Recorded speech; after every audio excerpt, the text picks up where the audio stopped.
Hello, my dear students. How are you all? I hope you all are doing really very well. In our today's class, my dear student, we are going to start our chapter number 11. Okay, and the name of this chapter is Grimm, the Kind Girl. Okay इस chapter में हम लोग Grimm नाम की एक छोटी सी बच्ची है उसके बारे में पढ़ने वाले हैं। वो बच्ची बहुत अच्छी है, वो बहुत कुछ ऐसा करती है अपने दादी के लिए जो बहुत अच्छा है। ठीक है, तो इस चैप्टर में मैं और आप हम दोनों लोग एक साथ पढ़ने वाले हैं ग्रिम की जर्नी को। ग्रिम ऐसा क्या काम करती है कि उसे काइंड गर्ल कहा गया है। ठीक है, तो चलो आ जाओ मेरे साथ ये चैप्टर पढ़ना हम शुरू करते हैं। पर उससे पहले आपको क्या करना है, अपना इंग्लिश का बुक ओपन कीजिए और चैप्टर नंबर 11 ओपन करिए। चलिए ठीक है, ओपन करके मेरे साथ पढ़ना शुरू कीजिए। Okay my dear students, I hope आप लोगों ने चैप्टर नंबर 11 ओपन कर लिया है। आप यहाँ स्क्रीन पे भी देखिए, इस चैप्टर का नाम है ग्रिम द काइंड गर्ल। ठीक है, देखो। In a city, there lived a little girl called Grim. She lived with her mother in a small house. Every Monday, Grim's mother went to another city. एक शहर में Grimm नाम की एक छोटी सी बच्ची थी जो अपने मम्मी के साथ रहती थी। ठीक है, तो अपनी मम्मी के साथ वो कहाँ रहती थी, एक छोटे से घर में रहती थी। ठीक है, हर मंडे के दिन उसकी मम्मी मतलब ग्रिम की मम्मी कहाँ जाती थी, दूसरे शहर जाती थी। ठीक है, मतलब शहर में एक छोटे से घर में ग्रिम अपनी मम्मी के साथ रहती थी। ठीक है, उसकी मम्मी हर मंडे को दूसरे शहर जाती थी। So on every Monday after school, Grim went to grandma's house. Grandma lives quite close to Grim's school. तो जब ग्रिम की मम्मी चली जाती थी मंडे को, तो ग्रिम मंडे के दिन अपने दादी के घर जाती थी। और दादी कहाँ रहती थी, दादी का जो घर था वो ग्रिम के स्कूल के बिल्कुल पास था। One Monday, Grims arrived at grandma's house. Grandma was sitting on a chair. तो एक दिन जैसा आप इस पिक्चर में देख सकते हो माय डियर स्टूडेंट्स, ग्रिम, ये ग्रिम है। ठीक है, जब ये मंडे के दिन अपने दादी के घर आती है तो ये देखती है कि उसकी जो दादी है वो चेयर पे बैठी हुई है। Grim found that grandma has sprained her ankles. ठीक है, तो ग्रिम को ना बड़ा ही थोड़ा सरप्राइज होती है कि दादी माँ जो हमेशा काम करती रहती हैं आज वो बैठी क्यों है। तब जब ग्रिम बात करती है दादी से, तब ग्रिम को पता चलता है कि दादी माँ के एंकल में क्या हुआ है, उनके एंकल में स्प्रेन्ड आ गया, मतलब उनके एंकल में खिंचाव आ गया, उनका एंकल मुड़ गया है। ठीक है, grandma pointed at the table where Grim's tea was ready. ठीक है, तो ऐसी ग्रैंडमा बैठी रहती हैं, तो जब ग्रिम आती है और जब ग्रिम को पता चलता है कि ग्रैंडमा के पैर में मोच आ गई है, तब भी ग्रैंडमा क्या बोलती हैं कि ग्रिम, यहाँ पे तुम्हारी टी रखी हुई है। I had just finished putting your tea out, Grim, when my ankle twisted on the edge of the carpet. I do not think it is a bad sprain, but I would like to sit down and rest. ठीक है, तो Grimm की दादी बोलती हैं कि अभी अभी मैंने जस्ट तुम्हारा जो चाय का कप है वो टेबल पे रखा है, तो ग्रिम उसको लेके तुम पी लो। ठीक है, तो जब मैं तुम्हारे लिए चाय का कप टेबल पे रख रही थी, तभी मेरा पैर कारपेट में फंस गया था। कारपेट मतलब जो नीचे एक कारपेट बिछा होता, आप लोगों के भी घर में होगा, उसी में दादी जी का पैर फंस गया था और दादी जी का पैर उसमें फंसने की वजह से मुड़ गया था। ठीक है, लेकिन दादी ग्रिम से क्या कहती हैं कि मुझे नहीं लगता ये मुझे ज्यादा चोट आई है, लेकिन तब भी मैं बैठकर रेस्ट करना चाहूंगी और फिर मैं ठीक हो जाऊंगी। Do not worry, grandma, said Grim. Leave everything to me. तो ग्रिम ने क्या कहा अपनी दादी से कि कोई बात नहीं है दादी माँ, आप एक काम कीजिए, आप बैठिए और आप रेस्ट करिए, बाकी सारा काम मैं कर लूंगी। She fetched a nice soft bandage and wrapped it around grandma's sprained ankle. तो इस पिक्चर में देखिए ग्रिम क्या करती है, ग्रिम एक सॉफ्ट कपड़ा लेती है। ठीक है, एक बैंडेज लेती है, उसको बैंडेज में कन्वर्ट करती है, मतलब ग्रिम एक सॉफ्ट बैंडेज लेती है और अपनी दादी माँ के एंकल में बांधना शुरू करती है। Then she drank the tea, Grim gave some tea to grandma too, she swept the kitchen floor. उसके बाद बैंडेज करने के बाद ग्रिम क्या करती है, चाय पीती है और बाकी का चाय वो अपने दादी को भी देती है पीने के लिए। तो जब दादी और ग्रिम दोनों लोग चाय पी लेती हैं, उसके बाद ग्रिम क्या करती है, घर का काम करती है। वो क्या करती है, किचन फ्लोर को साफ करती है। Then she stitched a button on grandma's cardigan. तो ग्रैंडमा का एक कार्डिगन था जिसका एक बटन टूट गया था, तो उस बटन को भी ग्रिम क्या करती है, सही कर देती है। By the time Grim's mother came to fetch her, Grandma's house was tidy. Grandma was feeling a lot better. ठीक है, तो यहाँ पे देखो ये ग्रैंडमा का कार्डिगन है और ग्रिम क्या कर रही है, सुई धागे से उनके बटन को सिल रही है। ठीक है, तो जब ग्रिम की मम्मी अपना काम फिनिश करके दादी जी के घर आती है ग्रिम को ले जाने के लिए, तो वो देखती हैं कि दादी जी का घर तो बहुत ही साफ है और इस टाइम दादी जी रिलैक्स कर रही हैं। Thank goodness today was a day for kind Grim to come, smiled grandma.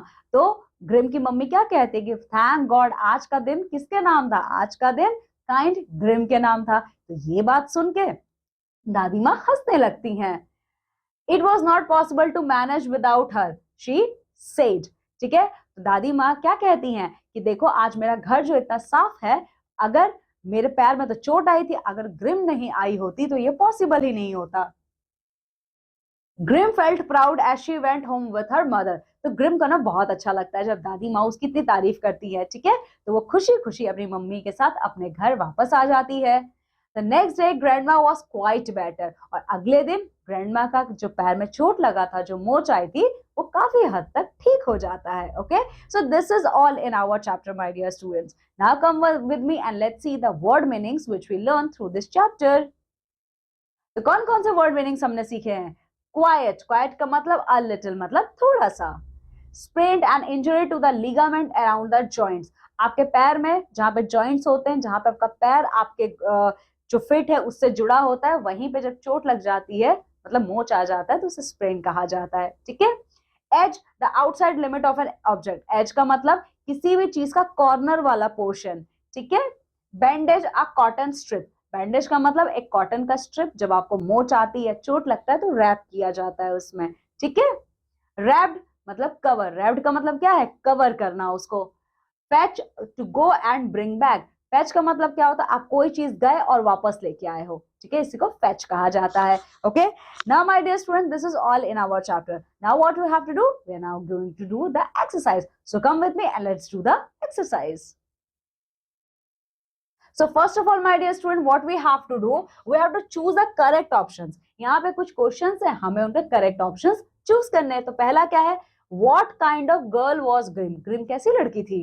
Proud, selfish या काइंड? ग्रिम एक काइंड लड़की थी, क्योंकि इस चैप्टर का ही तो नाम है Grim the kind girl. Okay, grandma was sitting on the, grandma कहाँ बैठी थी? Bed, chair, floor. Grandma chair पे बैठी थी। Grim's mother went to another city on every. Grim की मम्मी मंडे को कहाँ जाती थी?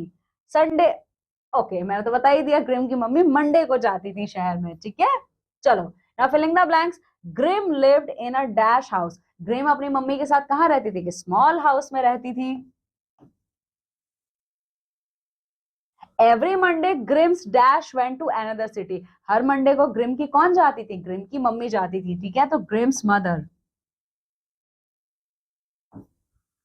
Grandma had sprained her. Grandma को कहां में मोच आई थी? एंकल में। ठीक है, Grim stitched a dash on grandma's cardigan. Cardigan का क्या टूटा था? Button. So Grim stitched a button on grandma's cardigan. Okay, now my dear students, we are going to give the answer of this following questions. तो पहला क्या है, when did Grim goes to grandma's house? Monday को। ठीक है, on Monday, on every Monday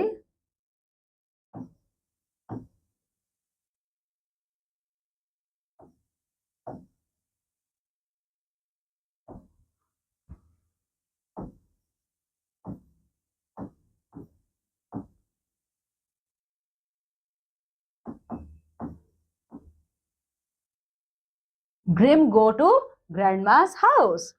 Where did grandma live? grandma कहाँ रहती थी? स्कूल के पास में रहती थी, है ना? देखो,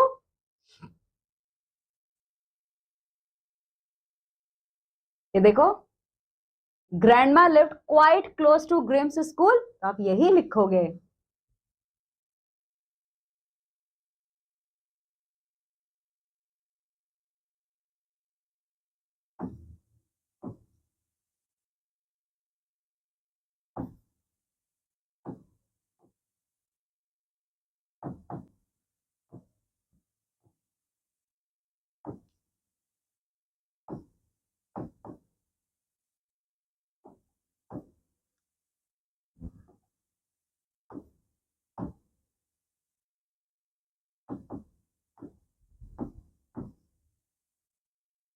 ग्रैंडमा ग्रिम्स के स्कूल के बहुत पास रहती थी।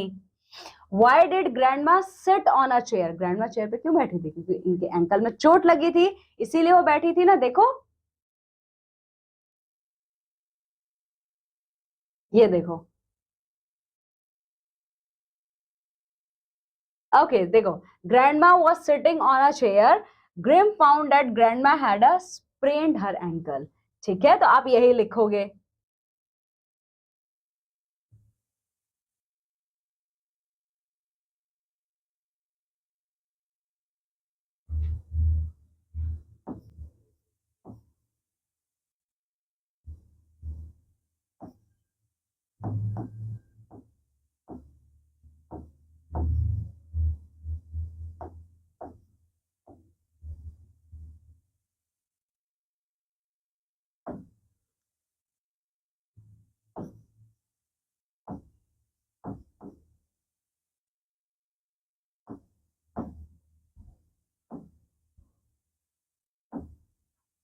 ठीक है, ग्रैंडमा के एंकल में चोट आ गई थी। ठीक है, now my dear students, okay यहाँ पे हमें क्या करना है?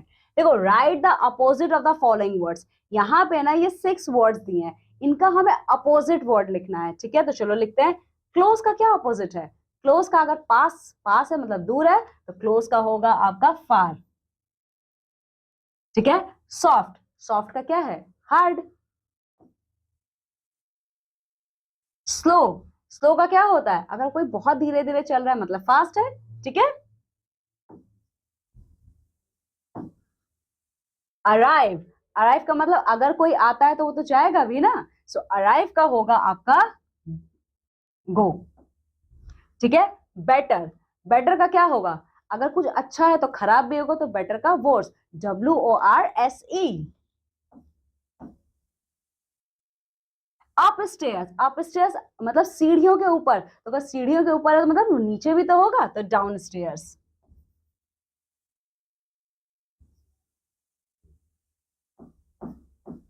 ओके,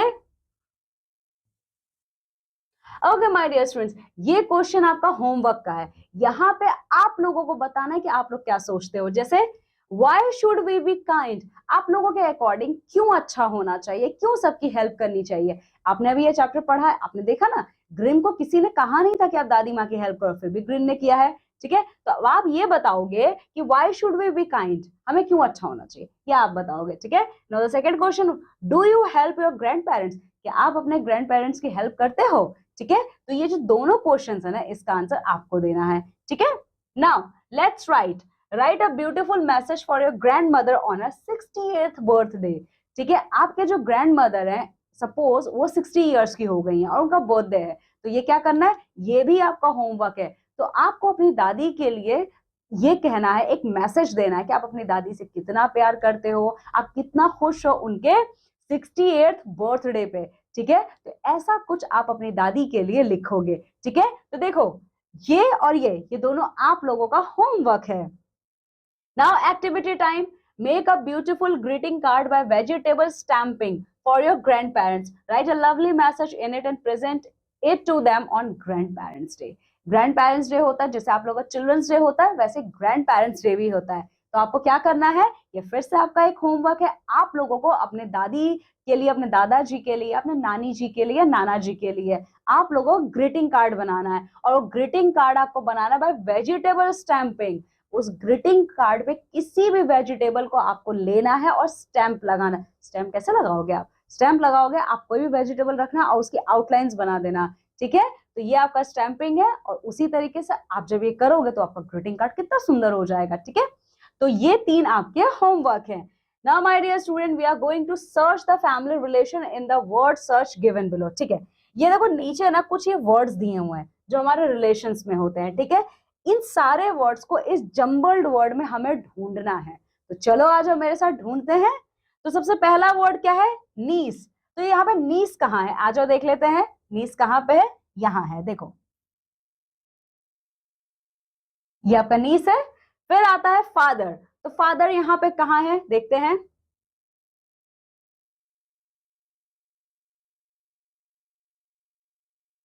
ये है ना फादर।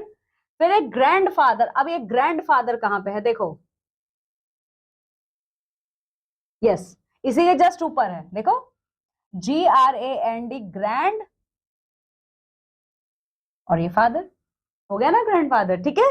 फिर ग्रैंड मदर, ये कहाँ पे है, देखो, ये तो देखो मदर है यहाँ पे, ठीक है, सॉरी,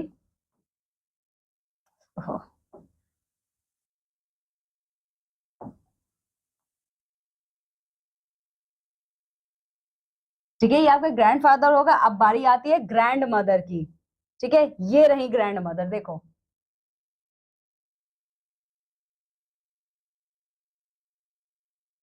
ठीक है, ग्रैंड मदर है ये। फिर क्या है, हमने नीस कर लिया, ठीक है, नीस कर लिया, फादर कर लिया, ग्रैंडफादर कर लिया, ग्रैंड मदर कर लिया। अब बारी आती है नेफ्यू की, ठीक है, तो नेफ्यू कहाँ है यहाँ पे, ये रहा, देखो, ठीक है। फिर मदर, मदर कहाँ है यहाँ पे, ये रही, ठीक है। फिर आता है अंकल, अंकल कहाँ है,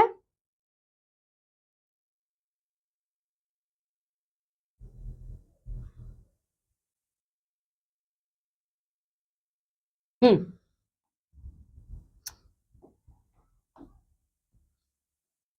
अंकल, ठीक है, ये रहा अंकल। ओके, फिर बारी किसकी आती है, कजन की, कजन कहाँ पे है, देखते हैं, ये रहा,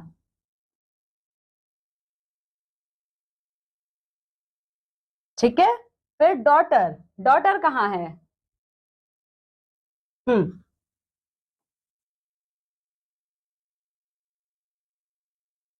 ठीक है। आंट, आंट तो बहुत इजी है, बिल्कुल सामने दिया हुआ है ना, देखो। सिस्टर, अब ये सिस्टर कहाँ है, ये रहा, देखो,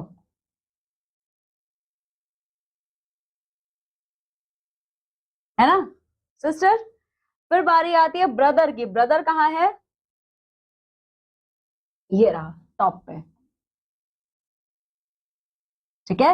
and the last word is son, SON, son. तो ये देखो, इस तरीके से हम लोगों ने ये सारे वर्ड्स को इस जंबल वर्ड्स में ढूंढ लिए हैं, ठीक है। ये सारे लोग क्या होते हैं, इनसे हमारा कोई ना कोई रिलेशन होता है ना। ओके, तो चलो, ओके माय डियर स्टूडेंट, तो यहाँ पे ही हमारा चैप्टर कंप्लीट होता है। So in this way my dear students, we have completed our chapter number 11. Okay, now my dear students, what you have to do, just revise this chapter and complete all your works which I have given you as your homework. Okay, now I'm taking leave and going to meet with you all in our next class with a new chapter. Till then, my dear students, you have to take very good care of yourself. Bye.